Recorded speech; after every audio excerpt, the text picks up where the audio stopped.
아몰라이오세요. 아몰라이오세요.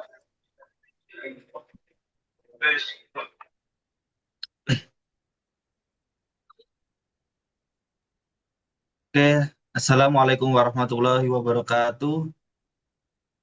Eh, Sebelumnya, kami dari kelompok 6 akan mempresentasikan materi, yaitu dari mata kuliah basis data dengan materi 5.1 dan juga 5.2.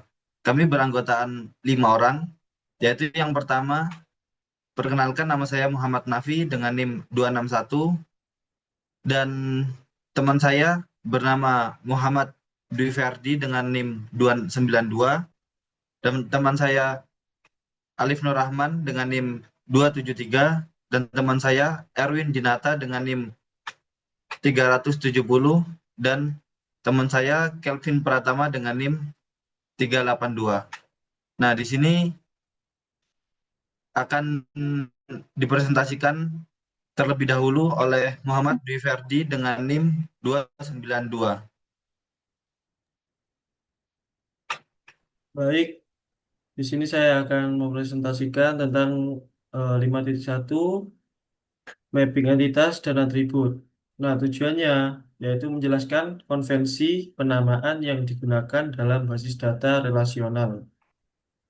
Menggunakan Oracle SQL Developer, data modeler untuk membuat glosarium dan menerapkan standar penamaan untuk memetakan entitas ke nama tabel dan memetakan atribut ke nama kolom.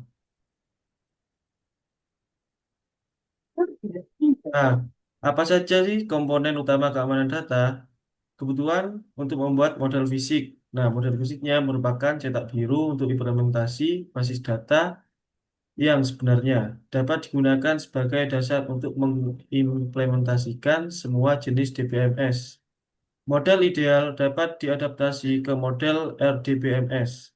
Dalam Oracle SQL Developer, model fisik dikenal sebagai model relasional. Nah, di sini ada proses transformasi model logika ke fisik. Nah, yang pertama itu logical model. Logical model itu ditransformasikan ke relational model.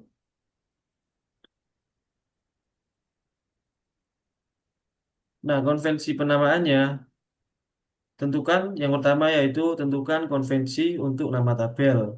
Bentuk jamak dari nama entitas umumnya digunakan sebagai nama tabel yang sesuai. Nama kolom dan karakter khusus seperti yang ada di PPT ini. Nama kolom seringkali identik dengan nama atribut dengan beberapa pengecualian. Ganti karakter khusus dengan garis bawah karena SQL tidak mengizinkan sebagai besar karakter khusus untuk digunakan dalam nama kolom. Seringkali nama kolom disingkat, nama pendek tabel atau singkatan. Singkatan unik untuk setiap tabel merupakan elemen yang sangat berguna untuk penamaan kolom, kunci asing, atau batasan kunci asing.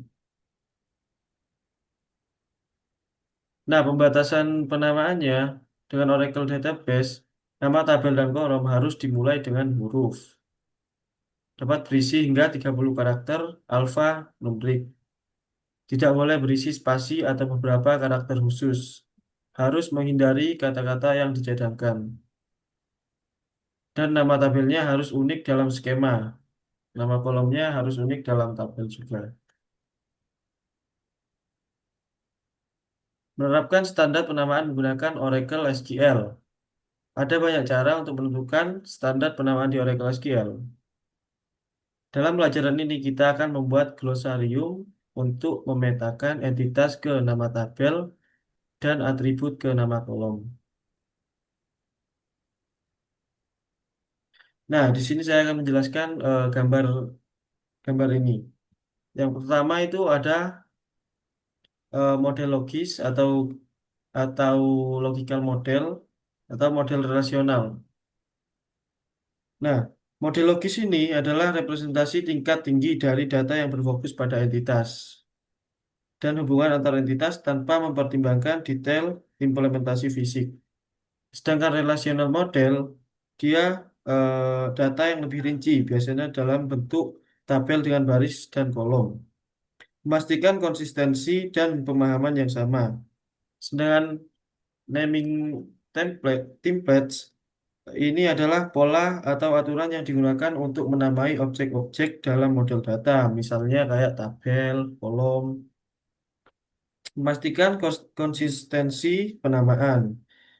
Sedangkan naming restriction eh, ini adalah aturan yang membatasi bagaimana objek dapat dinamai, misalnya panjang maksimum atau karakter yang diizinkan.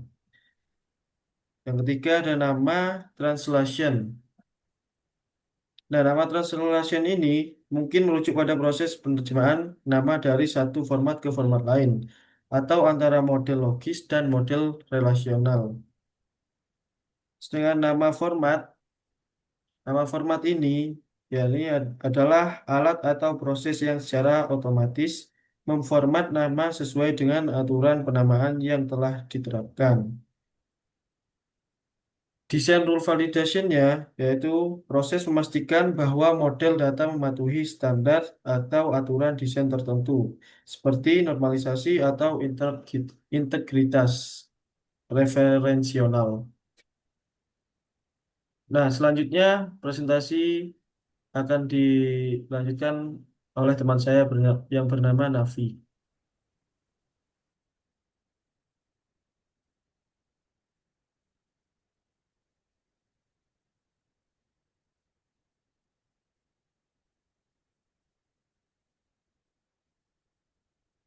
Baik, saya lanjutkan. Menerapkan standar penamaan menggunakan Oracle SQL Developer Data Modeler. Pelajaran sebelumnya direkayasa dari model logika ke model relasional. Secara default, nama tabel dipetakan langsung dari nama entitas dan bukan bentuk jamak. Nama kolom dipetakan langsung dari nama atribut dengan pengecualian spasi diganti dengan garis bawah. Jadi, kita tidak boleh memakai atau menggunakan spasi, tapi spasi itu digantikan oleh garis bawah atau underscore. Untuk menerapkan konvensi penamaan pada nama tabel dan kolom, kita membuat glosarium. Lanjut.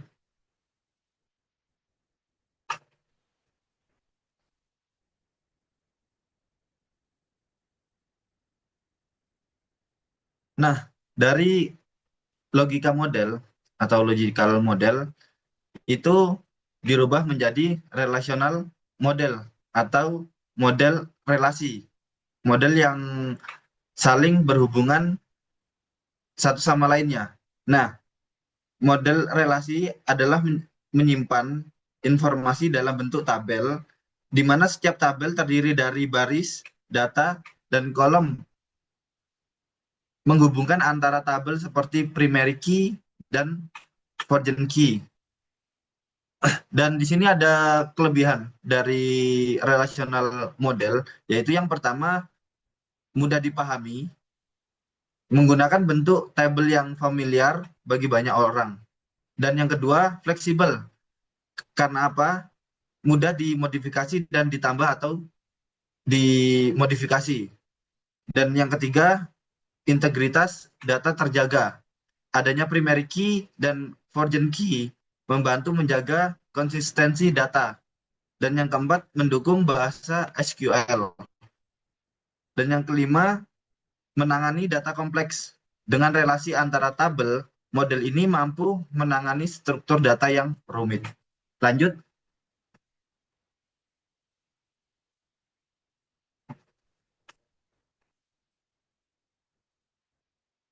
Kemudian di sini saya akan menjelaskan glosarium. Glosarium adalah data modeler. Mohon maaf. Glosarium dalam data modeler adalah sekumpulan istilah yang diterima yang dapat digunakan dalam desain. Glosarium memastikan bahwa model mematuhi standar penamaan yang Anda tetapkan atau saat merekayasa antar model logis dan relasional. Anda dapat membuat glosarium baru, menggunakan glosarium yang ada, atau membuat glosarium berdasarkan model logis yang ada. Lanjut. Lanjut.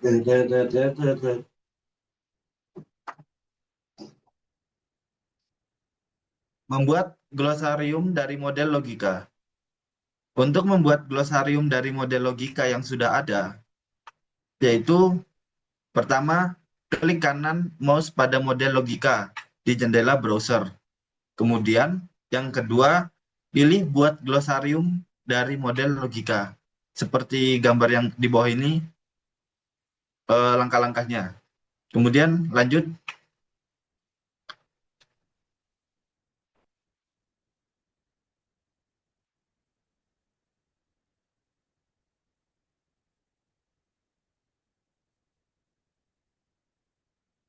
Lanjut, membuat glosarium dari model logika. Editor glosarium menyertakan bentuk jamak dan singkatan yang disarankan. Jadi, kita bentuk nama itu harus jamak dan singkatan yang disarankan. Seperti contohnya nomor telepon itu nomor atau N besar O kecil underscore TLP. Itu seperti singkatan-singkatan yang disarankan. Agar apa? Agar mudah mudah dipahami dan juga pengeditan dapat dilakukan dengan mengklik bidang dan dapat mengubah atau menghapus teks. Pastikan nama entitas memiliki bentuk jamak dan singkatan yang diperlukan.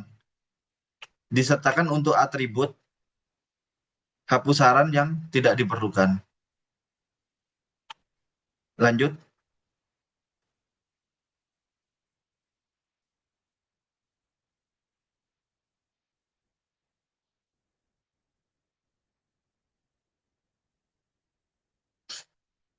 Membuat glosarium dari model logika.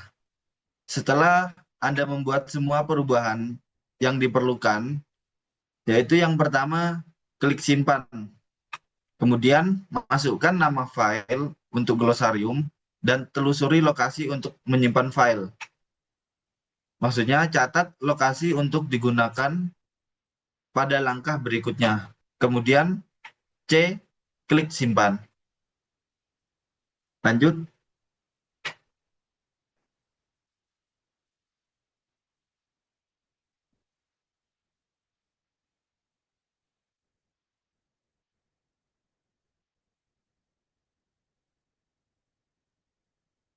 Menambahkan glosarium sebagai standar penamaan.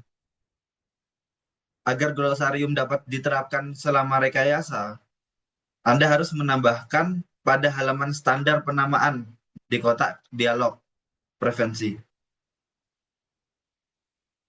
Untuk menambahkan glosarium, lakukan langkah-langkah berikut, yaitu yang pertama, klik kanan model desain di browser, dan kedua, pilih properti. Mungkin cukup sekian presentasi dari saya. Untuk presentasi selanjutnya akan dilanjutkan oleh teman saya yang bernama Alif Nur Rahman dengan NIM 273.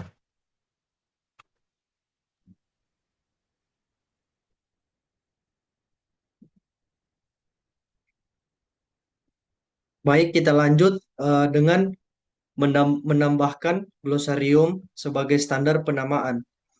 Yang pertama, menambahkan glosarium sebagai standar penamaan. Untuk menambahkan pengaturan dan sorot simpul standar penamaan.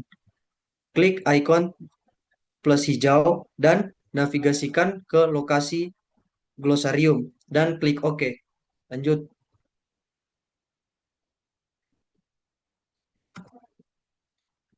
Selanjutnya editor glosarium.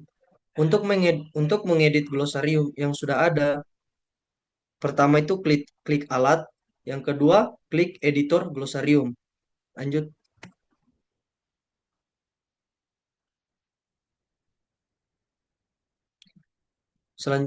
Selanjutnya untuk mengedit glosarium yang sudah ada, telusuri lokasi berkas glosarium yang diperlukan, lalu klik pilih dan buka.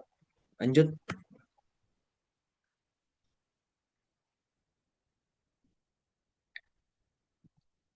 Selanjutnya menerapkan standar penamaan. Untuk menerapkan glosarium sebagai standar penamaan, rekayasa model logika sekali lagi. Lalu klik tab relasional untuk melihat hasilnya. Lanjut.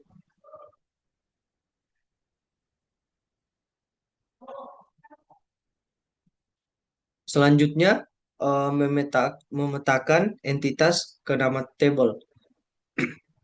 Yang pertama, dengan menerapkan standar penamaan yang terdapat dalam glosarium, nama entitas tunggal dalam model logis dipetakan ke nama tabel jamak dalam model relasional. Lanjut.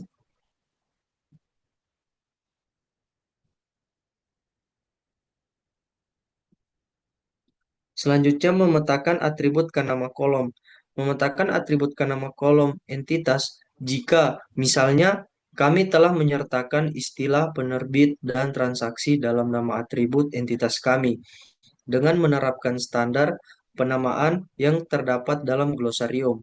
Singkatan yang ditentukan untuk penerbit dan transaksi diterapkan dalam nama kolom. Lanjut.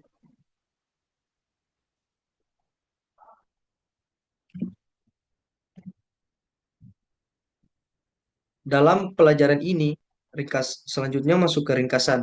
Dalam pelajaran ini, Anda seharusnya telah mempelajari cara menjelaskan konvensi penamaan yang digunakan dalam basis data relasional, menggunakan Oracle SQL Developer Data Modeler untuk membuat glosarium dan menerapkan standar penamaan untuk memetakan entitas ke nama table dan memetakan atribut ke nama kolom.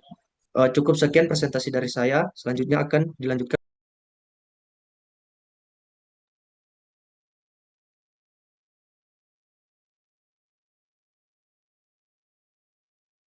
Baik, selanjutnya pada slide ini kita akan membahas tujuan pembelajaran dalam konteks pemetaan kunci utama dan kunci asing.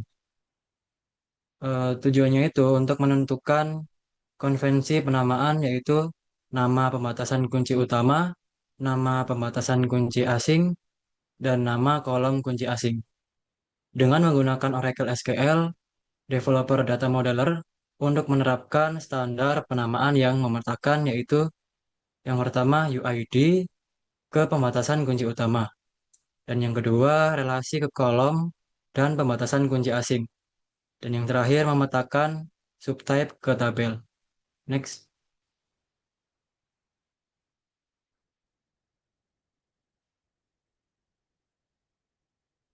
Pada slide ini kita akan membahas pentingnya konvensi penamaan dalam pembatasan atau constraint pada basis data. Pembatasan atau constraint itu digunakan untuk menegakkan aturan dan memastikan kon- konsistensi serta integritas data dalam basis data.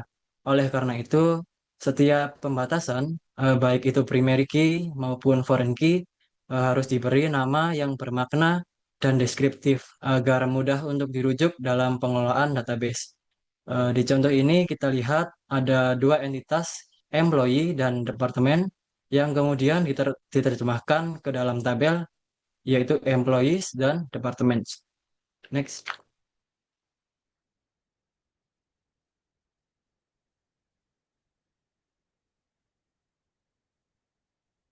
Next, Mas.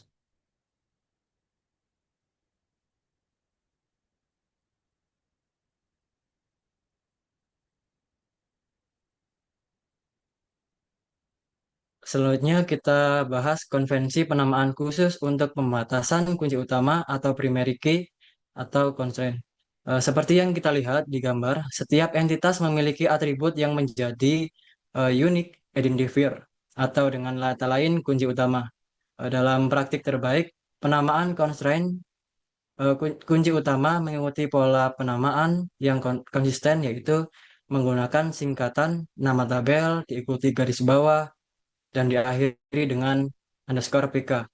Misalnya pada tabel employees, nama pembatasan kunci utama adalah IMP underscore BK. Sementara pada tabel departemen, namanya adalah dep underscore BK. Dengan menggunakan pola penamaan seperti ini, kita bisa dengan cepat mengetahui bahwa constraint tersebut adalah kunci utama milik tabel tertentu. Ini sangat membantu dalam pengelolaan database skala besar dan juga dalam debugging. Intinya konsistensi penamaan bukan hanya soal estetika, tapi juga soal efisiensi dalam kemudahan dan pengelolaan basis data. Next.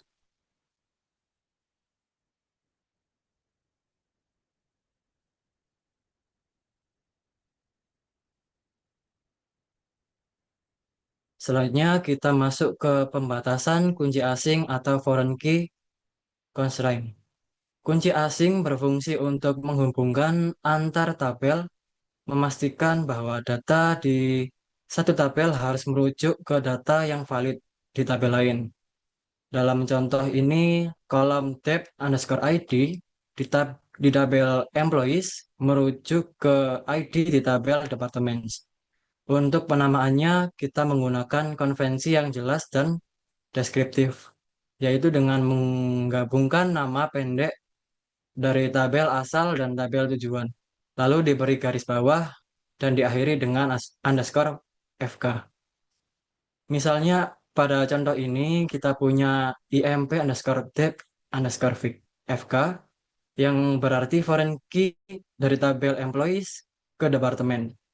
Penamaan yang konsisten seperti ini sangat membantu dalam yang pertama yaitu dokumentasi skema, yang kedua pemeliharaan database, dan yang ketiga debugging ketika terjadi error referensial.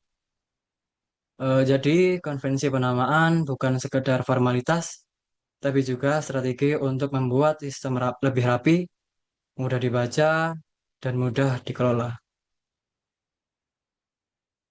Mungkin itu dari saya. Selanjutnya akan dijelaskan kembali oleh rekan saya yaitu Kelvin Pratama.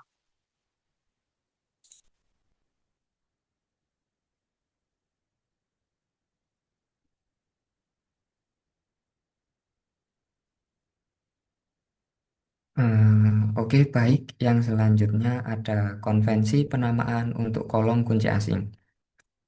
Jadi di slide ini kita akan membahas tentang konvensi penamaan kolom kunci asing dalam desain basis data. Seperti yang kita ketahui, kunci asing adalah elemen penting dalam memastikan hubungan antar tabel, yang memungkinkan integritas data tetap terjaga. Jadi dalam banyak kasus, kita sering menggunakan format tertentu untuk menamai kolom-kolom yang berfungsi sebagai kunci asing. Nah, kolom kunci asing ini biasanya diberi nama dengan menggabungkan nama tabel yang dirujuk dan nama kolom yang terkait. Kayak contohnya, itu bisa kita lihat di sini. Di tabel employees, itu memiliki kolom yang dinamai EMP underscore dep underscore FK yang mengindikasikan bahwa kolom tersebut adalah kunci asing yang merujuk ke kolom dep underscore ID dalam tabel departemen.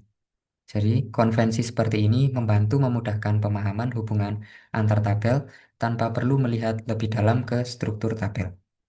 Selain itu, penting juga untuk mencatat bahwa penamaan yang konsisten dan jelas itu dapat memudahkan kita dalam pengelolaan dan pemeliharaan basis data, terutama saat bekerja dalam tim atau dalam skala proyek yang besar.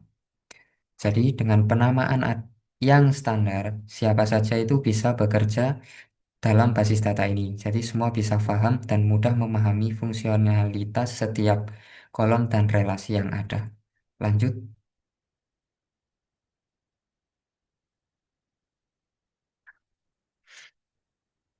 Selanjutnya ada menggunakan Oracle SQL Developer Data Modeler.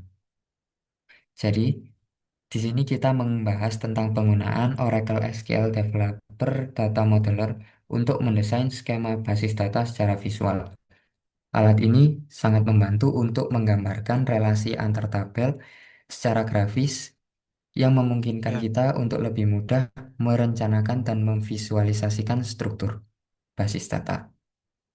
Secara default, Oracle SQL Developer Data Modeler akan membuat pembatasan dengan nama tabel penuh, yang bisa sangat panjang dan terkadang menyulitkan kita sendiri dalam pengelolaan. Sebagai contohnya itu kayak nama pembatasan untuk book underscore transaction yang terlihat pada gambar. Ini memiliki nama yang sangat panjang dan penuh dengan informasi seperti book underscore transaction underscore PK dan book underscore transaction underscore books underscore FK. Nah, nama-nama ini jelas menggambarkan apa yang mereka lakukan, namun bisa sangat panjang dan sangat sulit untuk dibaca. Namun, untuk menghindari hal ini, kita bisa menggunakan nama pembatasan yang lebih singkat, namun tetap deskriptif. Misalnya, kita bisa menggunakan akronim atau singkatan untuk nama-nama pembatasan, sambil tetap mempertahankan makna dan keterkaitan antar tabel. Hal ini juga sangat membantu saat bekerja sama dalam tim dengan basis data yang memiliki banyak tabel dan relasi. Lanjut,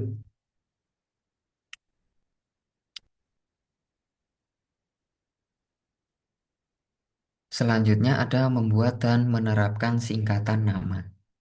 Jadi, di slide ini kita itu bisa melihat bagaimana membuat dan menerapkan singkatan nama pada kolom dan tabel dalam basis data.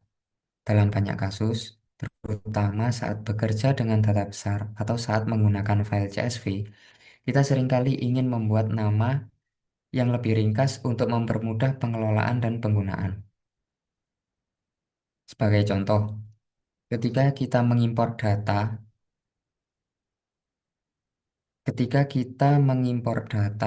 yang ada, kita bisa menentukan singkatan untuk nama tabel yang lebih panjang. Pada gambar ini, kita melihat beberapa nama tabel seperti publishers, books, dan authors yang disingkat menjadi PUB, terus BK, dan ATHR. Penggunaan singkatan ini tidak hanya membantu membuat kolom lebih ringkas, tetapi juga membuat kode dan query SQL lebih bersih dan mudah dipahami.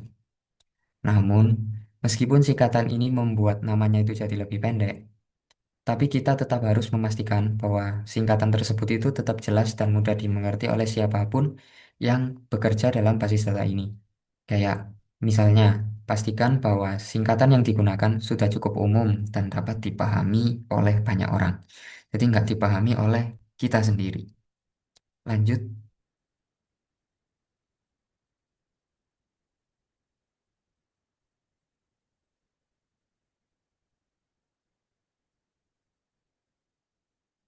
Nah, ini slide terakhir tentang memetakan subtype ke tabel. Jadi, di sini kita akan membahas bagaimana cara memetakan subtype ke tabel dalam basis data. Pemisahan entitas atau objek ke dalam beberapa subtype adalah hal yang biasa dilakukan dalam model basis data untuk memperjelas tipe data dan memperbaiki normalisasi. Nah, subtype itu adalah jenis entitas yang berasal dari entitas induk, dan dalam desain basis data, kita bisa memetakan subtype ini dengan dua cara utama. Yang pertama, kita bisa memilih untuk menyimpan semua data dalam satu tabel dengan menambahkan kolom tambahan yang menunjukkan tipe subtype. Ini biasanya dikenal sebagai tabel tunggal. Dalam metode ini, kita hanya memiliki satu tabel besar yang menyimpan data dalam semua subtype, dan kolom tambahan digunakan untuk membedakan antara subtype yang berbeda. Yang kedua, kita bisa memilih untuk memetakan subtype ini ke tabel yang terpisah, dengan masing-masing tabel mewakili satu subtype. Ini biasanya dikenal dengan istilah dua tabel. Jadi metode ini memungkinkan kita untuk memisahkan data berdasarkan subtype, sehingga lebih mudah untuk melakukan query dan pemeliharaan data, serta menghindari redundansi. Dalam contoh di slide ini kita bisa melihat bagaimana entitas employee dibagi menjadi dua subtype, yaitu kontraktor dan permanen. Jadi setiap subtype ini memiliki atribut tambahan yang spesifik untuk tipe pekerjaan tersebut, seperti hourly rate untuk kontraktor dan salary untuk commission untuk permanen. Ini menunjukkan bagaimana struktur data itu bisa disesuaikan untuk memenuhi kebutuhan organisasi. Eh, Mungkin sekian dari presentasi saya dan kelompok saya. Apabila ada salahnya, bisa mohon dimaafkan. Terima kasih atas perhatiannya. Wassalamualaikum warahmatullahi wabarakatuh.